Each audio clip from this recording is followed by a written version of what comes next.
아멘. 오늘 은혜 받으실 말씀은 사무엘하 21장이 되겠습니다. 사무엘하 21장 1절에서 6절까지 말씀 우리 다 같이 한 목소리로 합독하시겠습니다. 사무엘하 21장 1절에서 6절 말씀입니다. 다 같이 합독하십니다. 다윗의 시대에 해를 거듭하여 3년 기근이 있으므로 다윗이 야훼 앞에 간구하매 야훼께서 이르시되 이는 사울과 피를 흘린 그의 집으로 말미암음이니 그가 기브온 사람을 죽였음이니라 하시니라. 기브온 사람은 이스라엘 족속이 아니요 그들은 아모리 사람 중에서 남은 자라. 이스라엘 족속들이 전에 그들에게 맹세하였거늘 사울이 이스라엘과 유다 족속을 위하여 열심히 있으므로 그들을 죽이고자 하였더라. 이에 왕이 기브온 사람을 불러 그들에게 물으니라. 다윗이 그들에게 묻되 내가 너희를 위하여 어떻게 하랴? 내가 어떻게 송죄하여야 너희가 야훼의 기업을 위하여 복을 빌겠느냐 하니 기브온 사람이 그에게 대답하되 사울과 그의 집과 우리 사이의 문제는 은금에 있지 아니하오며 이스라엘 가운데서 사람을 죽이는 문제도 우리에게 있지 아니하니이다 하니라. 왕이 이르되 그에게 말하는 대로 시행하리라. 그들이 왕께 이르되 아뢰되 우리를 학살하였고 또 우리를 멸하여 이스라엘 영토 내에 머물지 못하게 하려고 모해한 사람의 자손 7사람을 우리에게 내주소서. 야훼께서 택하신 사울의 골 기브아에서 우리가 그들을 야훼 앞에서 목매어 달겠나이다 하니 왕이 이르되 내가 내주리라 하니라. 아멘. 이 말씀으로 과거를 청산하라 라는 제목으로 은혜 말씀을 나누겠습니다. 다윗의 삶을 돌아보면은 우리는 네 등분을 해서 우리 이야기할 수 있습니다. 목동 시절 때에 하나님과의 관계를 맺으며 살았던 정말로 그 믿음 하나만 가지고 삶을 갖고 갔던 그 시절입니다. 참으로 하나님이 다윗을 그때 붙들어서 귀한 일들을 체험할 수 있도록 인도해 주셨습니다. 그리고 나서 사울을 피하여서 망명시대입니다. 훈련받는 시대죠. 참으로 고통이 많았지만은 그때 귀한 일꾼들을 얻었습니다. 물론 오합지졸로 모였지만은 그들이 함께 하나님 앞에서 연단받으면서 귀한 일꾼으로 성장 성숙할 수 있었습니다. 그 시대 때 하나님 만나주는 은혜가 많았었지요. 또 하나는 통일 초기 왕국 시대입니다. 통일 왕국 시대의 그 초기에도 다윗은 하나님의 은혜 안에서 참으로 귀한 일들을 많이 감당했습니다. 문제는 초기 넘어가면서 중기 이어서 네 번째로는 이 말기 시대에 와서는 참 힘들고 어려웠습니다. 다윗의 죄악으로 인하여서 집안에 칼부림이 일어나고 수모를 당하고 아들 압살롬의 쿠데타로 인하여서 왕궁을 떠나서 다른 곳으로 망명해야만 되는 그런 참 비참한 삶이었습니다. 이제 오늘 본문 말씀에 보면은 다윗의 이 말년 시대에 일어났던 상황을 설명하고 있습니다. 파란만장한 삶이었지 않습니까? 파란만장한 삶 중에서도 특별히 이스라엘 백성들이 제일 무서워하는 기근, 가뭄이 자그만치 3년이나 계속되었습니다. 이 3년, 자연재해잖아요. 이 3년 동안 이 기근이 시작이 되어 있었으니까 얼마나 힘들었겠습니까? 이스라엘 백성들이 농사 지어도 안 되고 이 먹을 것이 부족해지는 그 상황 속에 속수무책이죠. 오늘날 코로나19 같이 이게 뭐 문명시대도 힘들지 않습니까? 전 세계가 지금 미국을 바라보고 놀래고 있습니다. 특별히 한국 사람들이 많이 놀랬더라고요. 왜 그러냐 물어봤더니 그래도 한국 사람들은 이 아메리칸 드림이 있었는데 한국에서는 미국 그러면은 뭐도 좋다는 얘기까지 나오지 않습니까? 그렇게 꿈꿨던 그 나라가 이 코로나19 앞에서 그냥 무너지는 모습 속에 너무 실망이 많은 거죠. 야, 과연 저게 참 선진국인가 할 만큼의 어떤 이 위기감 아니면은 여기에 대해서 실망감, 이게 그냥 너무 많이 싹 텄습니다. 참 속수무책으로 무너지는 모습이 너무 안타깝지 않아요? 그럼에도 불구하고 지금 트럼프 행정부에서는 안이하게 대처하고 있습니다. 이런 부분을 위해서 우리는 어떻게 해야 됩니까? 이게 우리 그리스도인들이 스스로 물어봐야 되잖아요. 우리 그리스도인들은 이런 상황 속에 어떻게 해야 될까? 자연재해 앞에서 우리는 어떻게 대해야 되나? 오늘 다윗이 그것을 답을 가르쳐 주고 있습니다. 다윗도 3년 동안의 기근이 일어난 그 상황 속에 너무 힘들지 않았겠습니까? 이랬을 때에 이 자연재해 앞에 하나님을 섬기는 백성들이, 하나님의 자녀들이 취해야 될 자세가 있습니다. 오늘 우리에게 주시는 메시지 3가지를 한번 살펴보겠습니다. 다윗은 어떻게 하는지 볼까요? 21장 1절입니다. 제일 먼저 한 목소리로 한번 읽어보겠습니다. 다윗의 시대에 해를 거듭하여 3년 기근이 있으므로 다윗이 야훼 앞에 간구하며 야훼께서 이르시되 이는 사울과 피를 흘린 그의 집으로 말미암음이니 그가 기브온 사람을 죽였음이니라 하시니라. 다윗이 이런 3년 기간이 있을 때에 제일 먼저 무엇을 하죠? 다윗이 야훼 앞에 간구하며 그러죠. 다윗이 야훼 앞에 간구하며 자연재해입니다. 자연재해. 이런 상황, 인간으로서는 속수무책인 그 상황 앞에 놓여 있었을 때에 하나님을 섬기는 자녀들, 하나님을 믿는 자녀들, 전능하심을 믿는 자녀들이 제일 먼저 선택해야 될 것 첫 번째 뭐죠? 야훼께 묻는 거죠. 야훼께 묻는 기도를 하라. 이걸 주시는 메시지 아닙니까? 묻는 기도를 많이 하세요. 물어보세요. 그냥 상황 앞에 절망하지 말고 나의 연약 때문에 어떻게 할 수 없다라고 주저앉지 말고 아니면은 누구 탓하지 말고 먼저 하나님께 묻는 기도. 이게 너무 중요한 거죠. 다윗은 그것을 하나님 앞에 실천하는 겁니다. 이제 다윗이 옛날에 하나님 앞에서 올바로 서지 못했던 그 모습에서 벗어나잖아요. 서서 이제 압살롬의 반역 이후부터 다윗이 제정신 차리는 모습이 보여집니다. 하나님께 묻되 한 번 더 말씀 읽어보실래요? 21장 1절 다 같이 읽겠습니다. 다윗의 시대에 해를 거듭하여 3년 기근이 있으므로 다윗이 야훼 앞에 간구하며 야훼께서 이르시되 이는 사울과 피를 흘린 그의 집으로 말미암으로 그가 기브온 사람을 죽였음이니라 하시니라. 정말 이스라엘 백성들이 무서워했던 그 기근, 그것도 1년도 아니고 3년 동안 그랬습니다. 우리가 지금 이 코로나19 사태로 이게 몇 개월만 이게 지속되어도 지금 난리잖아요. 그죠? 실업률이 어마어마하고 전 세계가 지금 무역 사업에 문제들이 생기고 나라의 경제에 어려움이 있고 또 기업들은 파산하고 교회 공동체들도 여러 가지로 어려움 속에 빠져들어가고 있는 상황입니다. 두려운 거죠. 이런 걸 생각하면은 이게 감정을 가진 사람으로서 느낌이 오는데 어찌 두렵지 않다고 말할 수 있을까요? 그런 감정 표현이거든요. 두렵지 않아요. 이런 상황 속에서 제일 먼저 믿음의 일꾼들이 해야 될 일은 전능하신 하나님께 집중하는 거죠. 야훼께 묻되 그럽니다. 이 원인이 어디서 왔느냐는 거죠.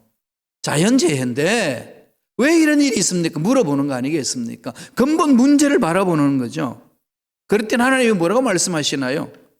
야훼께서 이르시되 이는 사울과 피를 흘린 그의 집으로 말미암음이니 기브온 사람을 죽였음이라.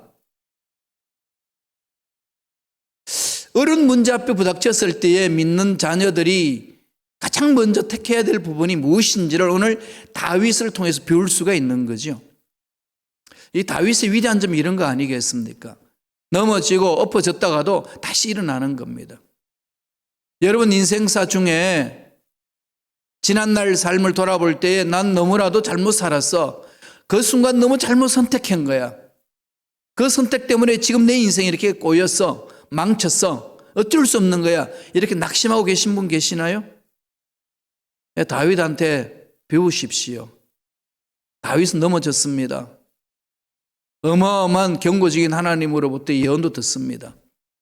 그리고 이루 말할 수 없는 수모를 당했습니다. 정말 어떻게 보면 인생 끝난 것 같은 그런 상황을 접했을 때도 있었습니다. 그런데도 불구하고 다윗은 어떻게 하죠? 전능하신 하나님을 바라보면서 일었습니다. 회개하고 일어서는 거죠. 왜 그렇게 할 수 있나요? 하나님 앞에 회개하고 가면은 답이 있으니까. 아무리 세상에 어려운 문제가 있고 내가 잘못하고 죄를 저지르고 선택을 잘못해가지고 어려운 상황에 놓여있단다 할지라도 회개하고 돌아가면은 다 답이 있다는 겁니다. 이거 하나님 믿는 자들의 결론 아니겠습니까? 그래서 우리는 담대하게 나아가는 거죠. 물어봤더니 사울 왕과 사울 집안에서 엄청난 죄를 범했다는 거죠. 기브온 사람을 죽였다는 겁니다. 아모리 사람인데 그 남은 자도로 있는 겁니다. 유대인은 아닌데. 이 당시 왜 이랬나 하면은요, 야훼께서 이르시되 사울과 피를 흘린 그의 집으로 말미암아 기브온 사람을 학살했다는 거죠. 답을 주시잖아요. 이것 때문에 기근이 왔다. 묻는 기도. 하나님이 우리 인생의 문제 앞에 부닥쳤을 때 원하시는 것은 하나님 앞에 와서 물어보라는 거죠. 내려놓고 하나님 어찌하여 이런 일이 있습니까? 원인이 뭔가요? 무엇을 고쳐야 됩니까? 자기 자신을 돌아보면서 하나님과 1:1 만남 속에서 문제를 분석해 나가고 원인을 찾아가는 겁니다. 끊임없이 주님께 물으세요. 끊임없이 물어야 됩니다. 물은 것도 또 반복해서 묻고 그러면 하나님은 끊임없이 말씀해 주시잖아요. 하나님은 사랑의 하나님이시고 은혜의 하나님이고 자비의 하나님이시고 긍휼히 여기시는 하나님이시기 때문에 묻는 자녀들에게 입을 막지 않습니다. 언제나 귀를 기울이시고 들으시는 거죠. 두 번째는 어떻게 하라는 거죠? 다윗이 어떻게 하나요? 잘못을 바로 잡습니다. 하나님께 물으면 하나님 말씀해 주시잖아요. 우리 양심에 말씀해 주시고 또 옆에 있는 영적 지도자를 통해서 들을 수 있습니다. 여러 교도를 통해서 점검해 볼 수도 있지 않나요? 그러면 무엇이 문제인지를 하나님이 말씀해 주시거든요. 환경을 통해서 말씀해 주시고 사람을 통해서 말씀해 주시고 내 양심 속에 그 말씀을 주십니다. 그러면 어떻게 해야 되죠? 바로 잡아야죠. 과거에 잘못된 것을 고쳐야 되잖아요. 이게 정말 중요합니다. 민족사도 마찬가지예요. 민족이 잘못했으면 그리스도인들이 잘못된 것을 알면은 주여 우리 조상이 잘못했습니다. 돌이키겠습니다. 후대에는 이런 일이 일어나지 않도록 하겠습니다. 이런 자세가 중요하거든요. 독일 사람 히틀러가 정말 잘못했잖아요. 정말로 이건 인간성 상실한 완전히 망령된 자의 행위입니다. 아우슈비츠의 유대인 학살. 여기에 대해서 후대에는 어떻게 하나요? 철저하게 그들은 그것을 돌아보면서 회개합니다. 지금도 그러고 있어요. 지금도 어떻게 하든지 배상하려고 노력하고 있고. 그런 일을 했던 사람, 동조했던 사람을 다 발본세원하는 거죠. 그러면서 후대들에게 가르칩니다. 이렇게 살면 안 된다. 그건 늘 초등학교 때부터 가르치잖아요. 그들은 뼛속 깊이 인식이 되어 있습니다. 물론 그럼에도 불구하고 히틀러를 추종하는 사람들이 꼭 나오더라고요. 그러니까 정부에서는 그걸 용납하지 않습니다. 이게 비추어서 일본 사람들을 바라보면 일본 사람들 우리 민족사 동북아의 아시아에 대해서 행한 그 정말로 잔인성, 인간다운 삶을 살지 못하게끔 행했던 것들 돌아보고 회개하면 되는데 그들은 그걸 못합니다. 참 그게 안타깝죠, 그죠? 기도하셔야 돼요. 정말 기도해야 됩니다. 그거 안 하면은 가라앉습니다. 일본요, 저거 회개하지 않고 있으면 가라앉아요. 서서히 그런 모습들이 보이잖아요. 우리 인생도 마찬가지입니다. 과거의 일들은 정리해야 돼요.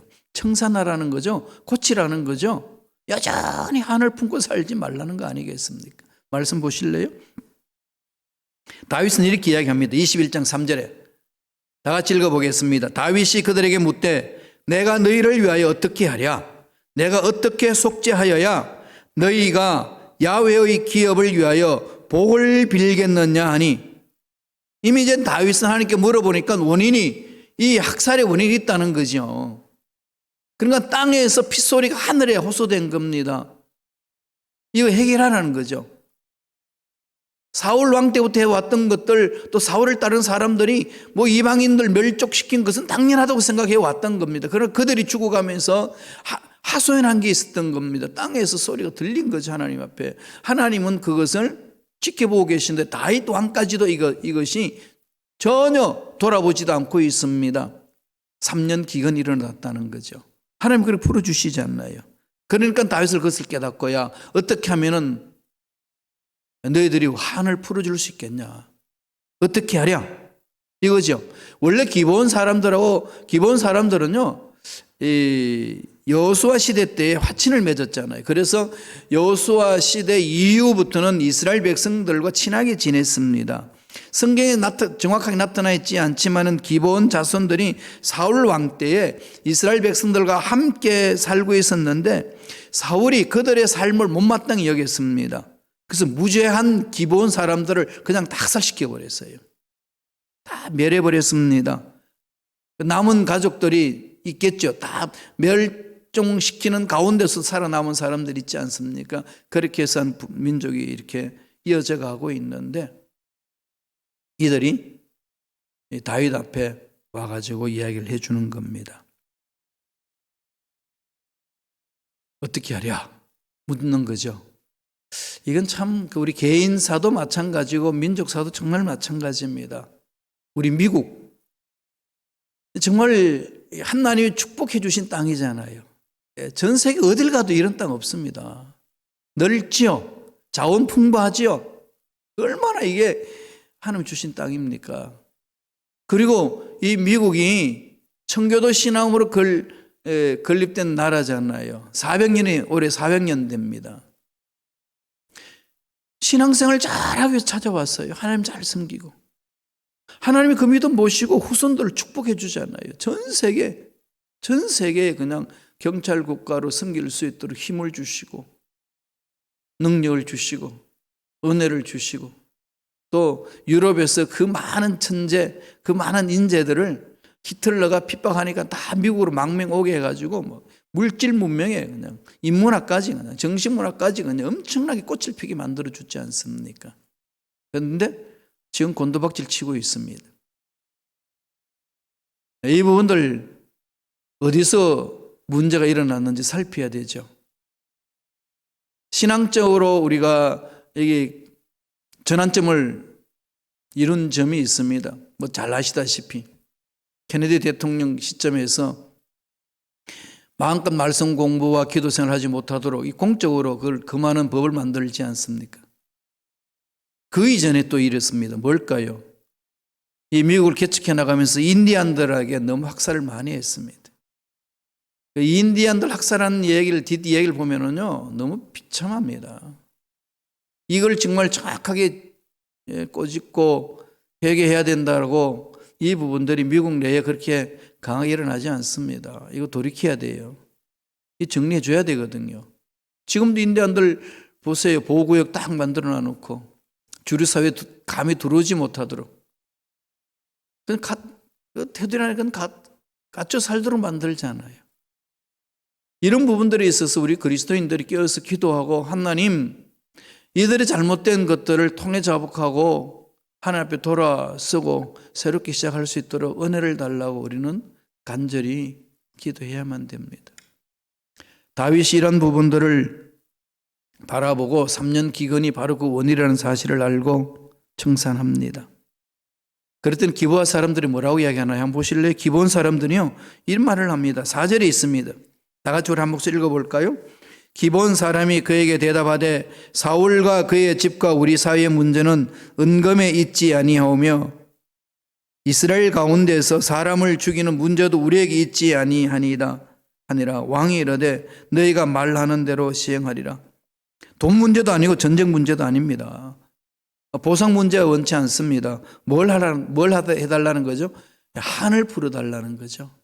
한을 풀어달라는 겁니다. 한을 풀어달라고 그러니까 다윗이 그냥 그대로 해줍니다. 6절 보세요. 사무엘하 21장 6절 말씀이 다 같이 읽습니다. 자손 7사람을 우리에게 내주소서. 야훼께서 택하신 사울의 고을 기브아에서 우리가 그들을 야훼 앞에서 목매어 달겠나이다 하니 왕이 이르되 내가 내주리라 하니라. 사울의 자손들 정말로 그 당시 극악무도하게 아주 사람들 잔인하게 죽였던 참여했던 사람들 발본세곤 해주세요. 이거 아니겠어요? 히틀러 시대 때요. 유대인들을 이 아우슈비츠에서 학살했던 부분들, 그런 일을 동조했던 모든 사람들을 끝까지 추적을 합니다. 다 법정에 세우고 아르헨티나에 숨어 살았던 아이만도 찾아내가지고 뉴렌베르크의 법정에 가서 세워서 재판받게 하잖아요. 그러니까 발본세곤하는 게 정말 중요하거든요. 죄는 안고 갈 수 없다는 겁니다. 정리해야 된다는 거죠.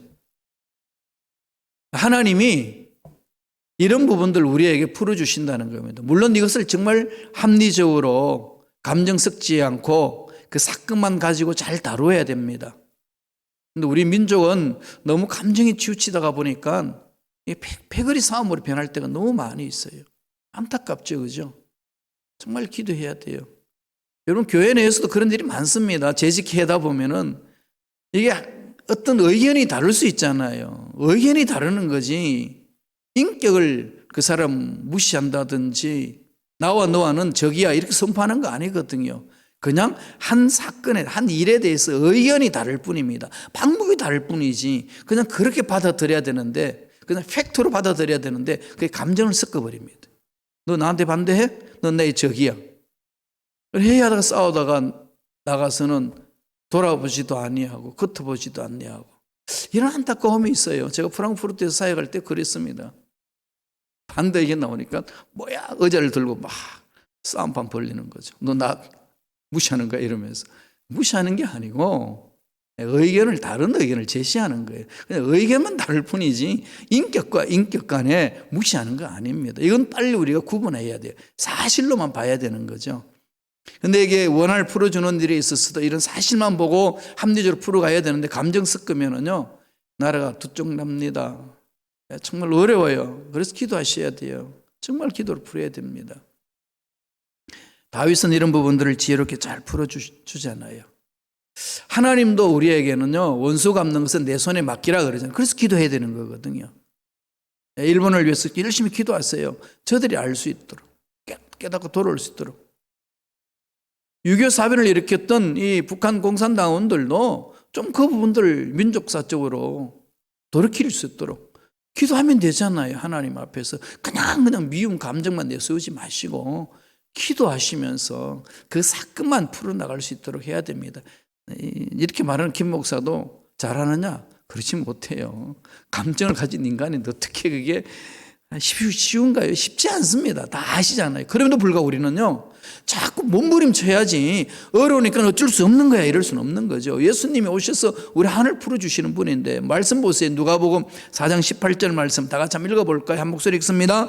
주의 성령이 내게 임하셨으니 이는 가난한 자에게 복음을 전하게 하시려고 내게 기름을 부으시고 나를 보내사 포로된 자에게 자유를 눈먼 자에게 다시 보게 함을 전파하며 눌린 자를 자유롭게 하고 과거에 매여 있는 사람 과거 일에 눌려 있는 사람 주님 오셔서 풀어주십니다. 자유를 선포하십니다. 예수 믿는 자에게는 이런 자유가 있는 거예요. 그냥 하나님께 맡겨놓고 기도하는 거죠. 그냥 그러면 두루뭉실 넘어가자 이게 아닙니다. 하나님 오셔서 만져주시옵소서. 이 문제 하나님 해결해 주옵소서. 부르짖는 거 아니겠어요? 다윗처럼. 어떻게 해야 될까요 하나님? 묻는 게 중요한 거거든요. 마지막 셋째 다윗은 어떻게 하죠? 다윗을 행한 행위를 통해서 하나님 주신 메시지 있습니다. 세 번째입니다. 서로 화해하라는 거죠. 해야들은 피스메이크 하는 거예요. 서로 화해하라. 서로 화해하라. 세 번째입니다. 말씀 볼까요? 사무엘하 21장 14절입니다. 다 같이 한 목소리 천천히 읽겠습니다. 사울과 그의 아들 요나단의 뼈와 함께 베냐민 땅 셀라에서 그의 아버지 기스의 묘에 장사하되 모두 왕의 명령을 따라 행하니라. 그 후에야 하나님이 그 땅을 위한 기도를 들으시니라. 자, 기본 사람들 하늘 풀어줬지요. 그리고 또 하나 더 문제가 남아 있습니다. 그런데 여기 말씀을 21장 14절에 보니까 그 후에야 하나님이 그 땅을 위한 기도를 들으시니라. 뭔가 땅에서 풀어야 된다는 거죠. 땅에서 풀고 난 이유라는 겁니다. 뭘 푸른 거지요? 기본 사람들이 그 하늘 풀어줬잖아요. 해결했지요. 그러면서 얽혀있는 문제들이 또 있습니다. 그게 뭡니까?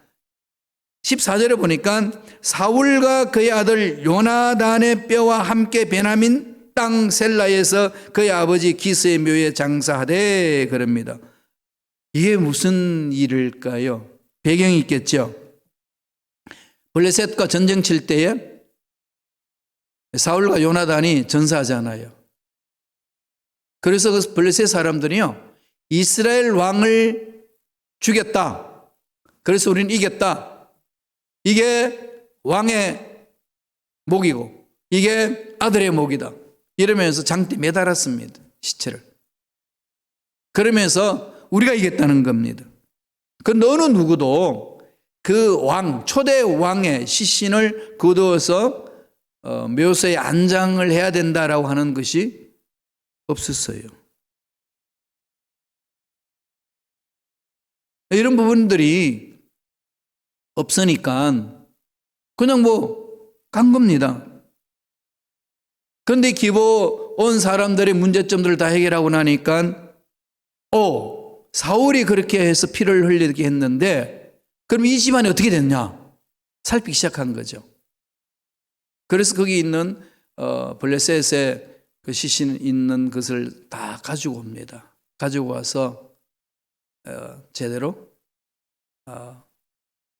묘소를 만들고 거기에 안장합니다. 그랬더니 오늘 말씀에 뭐라고 그러죠? 그 후에야 맺힌 한을 풀어라 이거죠. 맺힌 한을 풀어야 하나님이 기도를 들으신다. 이런 맺힌 한들이 있죠. 사람과 사람 관계, 내 과거 일에 그것 때문에 발목 잡힌 거 있지 않나요? 몸부림칩시다. 부르짖어야 됩니다. 하나님이 그렇게 회개하고 정리하고 화해하면서 나의 삶을 갖고 가면은 하나님이 책임져 주신다는 겁니다. 하나님의 보살피는 손길이 임합니다. 그런 은혜가 저와 여러분에게 넘쳐나기를 간절히 축원합니다. 기도하겠습니다. 하나님 아버지 감사와 찬양을 드립니다. 우리가 해야 될 일이 무엇인지를 하나님 앞에 나와서 묻고 찾게 하셔서 그 일을 제대로 정리할 줄 아는, 과거를 다 청산할 줄 아는 믿음의 일꾼들 되게 역사하여 주옵소서. 마음속에 숨어있는 과거의 악들, 죄악들, 원한들, 품고 있는 것이 무엇인지, 아직 남아있는 것이 없는지 하나님 앞에 나와서 다 털어버릴 수 있도록 은혜의 은혜로 역사하여 주옵소서. 예수 이름으로 명하노니 하나님의 자녀들이 과거의 죄악들을 다 청산하고 마음속에 품어있는 원한들을 다 청산하고자 하는데 방해하고 미혹하게 하고 그렇게 하지 못하도록 분노의 감정에 사로잡히도록 괴롭히는 마귀들은 떠나갈지어다, 사라질지어다. 머리부터 발까지 모든 육체 질병도 깨끗하게 치유함을 받을지어다. 예수 이름으로 명하노니 모든 암세포는 사라질지어다. 오장육부는 강건하게 될지어다. 뼈마디마디 정사로 맞춰 들어갈지어다. 치유해 주신 하나님을 찬양합니다. 하나님 홀로 영광받아 주시옵소서. 은혜에 감사 예물 드립니다. 예물 드린 손길을 기억하여 주시고 하나님 부러지는 그 소리 들으시사 응답하여 주시고 그 물질을 드린 손길에 물질에 놀란 복이 임할 수 있도록 공급하여 주시옵소서. 감사와 찬양을 드리옵고 예수님 이름으로 축복하며 기도드리옵나이다.